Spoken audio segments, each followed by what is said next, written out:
राशि किताबों की दुकान पर आई तो वहां रूपेश की नज़र राशि पर पड़ती है और वो उसके पीछे ही अंदर चला आता है। एक किताब को देखकर राशि कहती है कि कितने की दी है भैया। दुकान वाला कहता है 200 रुपये की है दीदी। रूपेश एकटक नज़र गड़ाए बैठा था उस पर। राशि भी नज़र फेर कर देखती है उसकी तरफ। नहीं भैया, बहुत ज़्यादा है, 200 तो।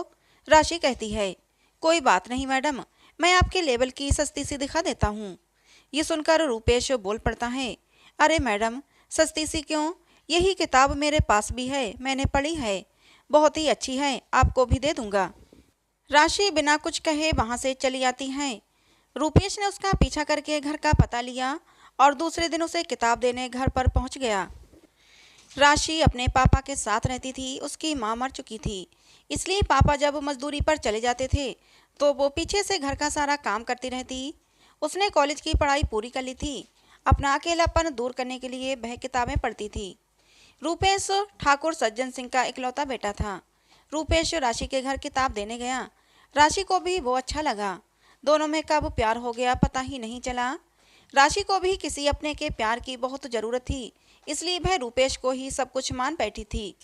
दोनों रोज मिलने लगे थे। एक दिन कैफे में रूपेश राशि का इंतजार कर रहा था कि रोज तो इतनी देर लगाती ही नहीं, आज इतनी इंतजार क्यों करवा रही है। बहुत देर बाद राशि आती है। रूपेश कहता है, राशि आज इतनी देर कैसे कर दी तुमने।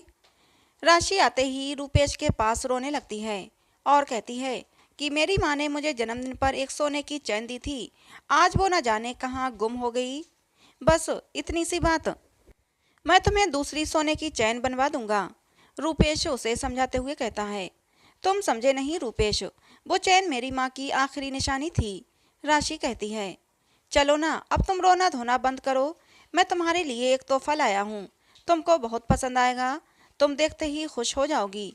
रूपेश कहता हुआ उसके हाथ में एक बॉक्स थमा देता है। राशि बॉक्स को खोलती हुई कहती है, आखिर क्या है इस बॉक्स में, तुम खुद ही देख लो ना। रूपेश हंसकर कहता है। राशि बोलती है, अरे ये तो मोबाइल है मेरे लिए, पर नहीं, मैं इसे नहीं ले सकती, ये बहुत महंगा होगा। राशि झिझकते हुए बोली। रूपेश कहता है, अरे पगली, तुम और मैं अलग अलग थोड़ी हैं, तुम तो मेरी जिंदगी हो। और उसे सीने से लगाकर उसकी जुल्फों को गालों के ऊपर से हटाता है। राशि कहती है, तुम बहुत अच्छे हो रूपेश, मैं माँ के मरने के बाद अपने आप को बहुत अकेला महसूस करती थी, मुझे भी बहुत प्यार करने वाला जीवन साथी चाहिए था। दूसरे दिन राशि को रूपेश अपनी आंखें बंद करने को कहता है। जब वो आंखें बंद कर लेती है तो वो उसके गले में एक सोने की चैन पहना देता है। जब राशि आंखें खोलती है तो चैन को देखकर कहती है कि रूपेश, ये तो सोने की चैन है, तो मुझे इतने महंगे तोहफे मत दिया करो। अरे मेरी जान, तुम्हारी सो मासूमियत पे ही तो हम उम्र मिटने को तैयार रहते हैं। रूपेश रोमांटिक अंदाज में राशि के गले में हाथ डालते हुए कहता है। वो राशि को लिपटाने की कोशिश करता है तो राशि उसे झटके से दूर करती हुई कहती है, नहीं रूपेश, शादी से पहले ऐसा कुछ नहीं। राशि, तुम हमेशा ही शादी का नाम लेकर मुझे अपने से दूर कर देती हो, क्या मुझ पर थोड़ा सा भी भरोसा नहीं तुमको। रूपेश नाराजगी जताते हुए कहता है। सामने मंदिर को देखकर रूपेश कहता है कि चलो मंदिर में तुम्हारी परेशानी ही दूर कर देते हैं। और फिर राशि का हाथ पकड़कर मंदिर में ले जाकर रूपेश उसकी मांग में सिंदूर भर देता है और कहता है कि आज से तुम सिर्फ मेरी हो, देखो कितनी प्यारी लग रही हो, चलो एक फ़ोटो लेते हैं फ़ोन में। और दोनों रूपेश के फ़ोन में सेल्फी लेते हैं। अब राशि के पास दूसरा कोई बहाना नहीं था। वह शर्माती हुई कहती है कि तुमको तो बस अपनी बात मनमानी आती है, तुम बहुत शैतान हो। वो मुस्कुराने लगती है। अच्छा अब तुमको घर छोड़ देता हूँ, चलो। रूपेश राशि को बाइक पर बैठाकर उसके घर छोड़ने आता है, ये कहता हुआ कि तुम बिल्कुल भी चिंता मत करना, मैं तुमसे वादा करता हूँ कि मेरे मम्मी पापा से बात करके जल्दी ही शादी की बात कर लूँगा। अच्छा बाबा ठीक है, मुझे तुम पर पूरा भरोसा है, ये कहते हुए उसके गले लग जाती है राशि। अच्छा अब मैं जाता हूँ, कल फिर मिलूँगा। दूसरे दिन रूपेश राशि के पापा के जाते ही मिलने आ जाता है। आज भी रूपेश राशि की गोद में सर रखकर दोनों बहुत देर तक बातें करते रहते हैं। राशि कहती है कि तुम्हारे फ़ोन में तुम्हारी माँ की फ़ोटो दिखाओ ना, मैं तुम्हारी माँ में ही अपनी माँ खोज लूँगी। रूपेश उसे अपनी माँ की फोटो दिखाता है। राशि आंखों में आंसू भर लेती है। रूपेश उसे अपनी बाहों में समा लेता है और थोड़ी देर बाद दोनों अपनी सारी हदें पार कर लेते हैं। इस तरह उनको आपस में मिलते हुए 6 महीने बीत जाते हैं। जब 10-15 दिन तक रूपेश राशि से मिलने नहीं आया तो राशि ने फ़ोन किया कि रूपेश, ना तो अपनी माँ पापा से शादी की बात करते हो और ना मुझसे मिलने आते हो। राशि, मुझे कुछ काम आ गया था इसलिए आना नहीं हो पा रहा, रूपेश कहता है। और मेरे माँ पापा कहीं बाहर गए हैं, उनके आते ही मैं उनसे शादी की बात करता हूँ। इतने में ही राशि के पापा काम से आ जाते हैं और कहते हैं कि राशि, जल्दी से खाना परोस दो, बहुत तेज भूख लगी है। राशि जैसे ही किचन की तरफ मुड़ती है उसे बहुत तेज चक्कर आ जाता है और वो नीचे फर्श पर गिरकर बेहोश हो जाती है। उसके पापा जल्दी से डॉक्टर को बुलाते हैं। डॉक्टर जांच करके बताती है कि आपकी बेटी पेट से है, वो माँ बनने वाली है। क्या? राशि के पापा चौंकते हैं और सर पकड़कर रोते हुए कहते हैं कि ये क्या क्या राशि तुमने? इस गरीब के पास एक इज्जत ही तो थी, उसको भी तुम लुटाई। ये किसका पाप है? इतने में ही फ़ोन की घंटी बजती है।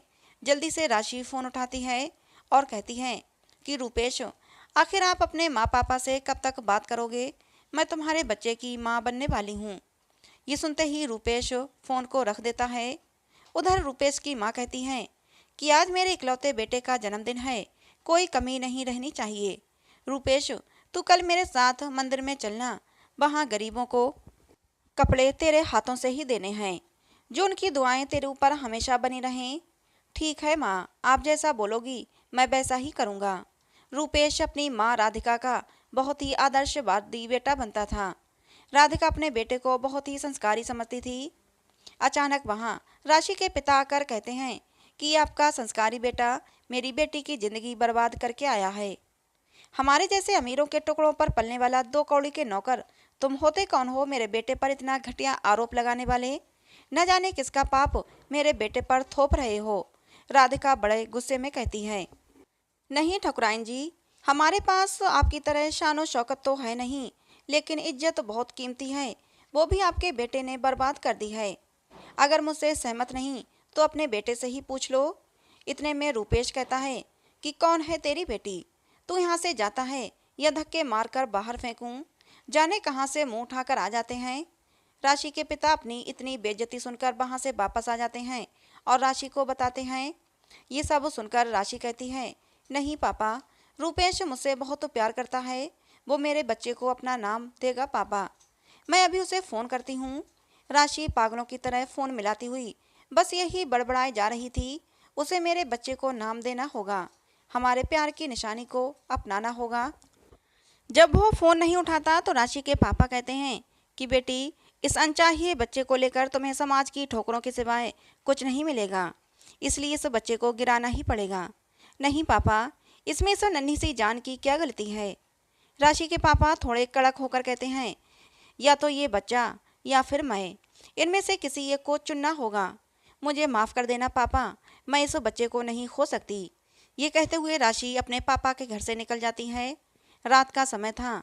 राशि अपने पापा के घर के बाहर निकलते ही बेहोश हो गई। सुबह मंदिर की घंटी बजती है। राधिका रूपेश के साथ पूजा करके गरीबों को दान कर रही थी। राशि की भी आंख खुलती है कि सामने रूपेश को देखती है। वो मंदिर में गरीबों को कपड़े दान कर रहा था। वो उसके पास जाकर गुस्से से कहती है, तुम यहाँ अपना जन्मदिन मनाते फिर रहे हो रूपेश। मैंने इस संसार में अपनी माँ पापा के बाद तुमको चाहा था और तुमने, ए चुप कर लड़की, न जाने किसका पाप लिए फिर रही है। तुम जैसी लड़कियों को मैं अच्छे से जानती हूँ। धन दौलत के लिए किसी पर भी झूठा आरोप लगा सकती हो। राधिका बीच में ही बोल पड़ती है। राशि कहती है कि ये आपका ही पोता है जिसे आप पाप बता रही हैं। रूपेश कहता है, कौन हो तुम? क्या चाहती हो यार? मेरे बच्चे को तुम्हारा नाम, राशि कहती है। राधिका रूपेश का हाथ पकड़कर गाड़ी के पास ले जाती हैं। राशि भी उनके पीछे पीछे गिरते पड़ते चली आती है और रूपेश के पैरों में गिरकर कहती है कि तुम हमारे प्यार को कैसे ठुकरा सकते हो रूपेश? भगवान के लिए अपना नाम दे दो मेरे बच्चे को, मैं तुम्हारे आगे झोली फैलाकर कहती हूँ। लेकिन रूपेश उसे धक्का देकर गाड़ी में बैठकर वहाँ से चला जाता है। राशि सड़कों पर कई दिनों तक भटकती रहती है। उधर राधिका उसे मारने की नित नई साजिशें करती है। लेकिन राशि हर बार बच जाती है। एक दिन राधिका उसे उठवा लेती है और तहखाने में बंद कर देती है। राशि का बच्चा गिराने की साजिश करते हुए राशि सुन लेती है और फिर वहां से किसी तरह निकलने में कामयाब हो जाती है। राधिका उसे भागते देख अपने आदमियों को उसके पीछे भेज देती है, लेकिन राशि किसी तरह वहां से पुलिस थाने पहुंच जाती है। हाँफते हाँफते वो पुलिस को सब बता देती है, लेकिन पुलिस उसके और रूपेश के संबंध के सबूत मांगती है, क्योंकि पुलिस ठाकुर सज्जन सिंह के खिलाफ कोई रिपोर्ट दर्ज नहीं करना चाहती थी। इसलिए राशि को सबूत के बहाने वहां से भगा देती है। इंस्पेक्टर राधिका को फोन करके कहता है कि कोई राशि नाम की लड़की आपके खिलाफ रिपोर्ट लिखवाने आई थी। ये सुनते ही राधिका कहती है, इसका तो पुख्ता इंतजाम करना होगा। रात को राशि जब खाने के लिए सड़कों पर भटक रही थी तो राधिका के आदमी उसे पकड़कर इतना पीटते हैं कि उसके पेट में जोर से दर्द होने लगता है। वो पेट को पकड़े हुए सरकारी अस्पताल में जाती है। कुछ देर बाद डॉक्टर कहते हैं कि समय पर इलाज होने के कारण तुम्हारा बच्चा बच गया, लेकिन तुम्हारे इंटरनल पार्ट में बहुत चोट आई है। तुम्हें अभी कुछ दिन यहाँ एडमिट होना पड़ेगा। लेकिन डॉक्टर, मेरे पास पैसे नहीं हैं। इस पर डॉक्टर कहती हैं कि गर्भवती महिला के लिए दवाई, खाना और कपड़े सरकार की तरफ से मुफ्त में मिलते हैं। राशि कहती है, फिर ठीक है, आप मुझे एडमिट कर लीजिए। राशि करीब 15 दिन वहाँ एडमिट रही। राधिका ने सोचा इतनी मार के बाद बच्चा तो मर ही गया होगा, और अपने लड़के के लिए बहुत पैसे वालों के रिश्ते ढूंढने लगी। जिस हालत में राशि की सेहत का अधिक ख्याल रखना चाहिए था, उस हालत में वो कहीं से भी इधर उधर से कुछ मांगकर अपना पेट भर रही थी। लेकिन वो फिर भी हार नहीं मानी थी। सारे दिन 2 वक्त के भोजन के लिए कितने ही भारी सामान राशि उठाने लगी थी, क्योंकि उसे मालूम था कि उसका भूखा रहना उसकी सेहत के लिए ठीक नहीं। इस तरह राशि के 9 महीने हो गए और वो दिन भी आ गया जब राशि को प्रसव पीड़ा शुरू हुई।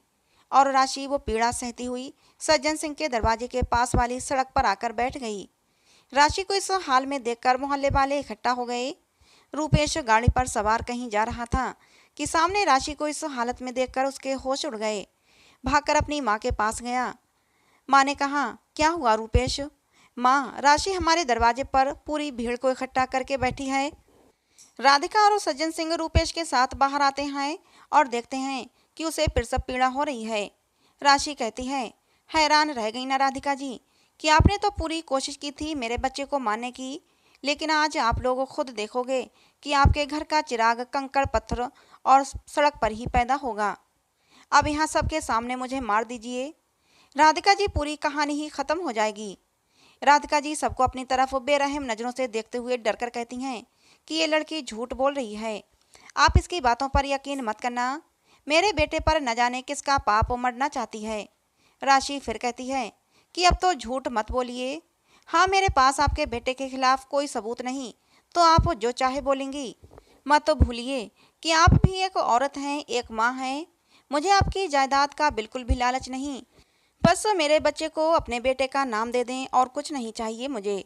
राधिका साइड में आकर पुलिस को फ़ोन करती है कि इस लड़की को यहाँ से भगाओ, लेकिन पुलिस कहती है कि ना तो उसने आपके खिलाफ कोई रिपोर्ट लिखवाई, अगर हमने उसे कुछ भी किया तो गर्भवती महिला के साथ सख्ती करने के कारण हमारी नौकरी भी जा सकती है, इसलिए हम आपकी कोई मदद नहीं कर सकते।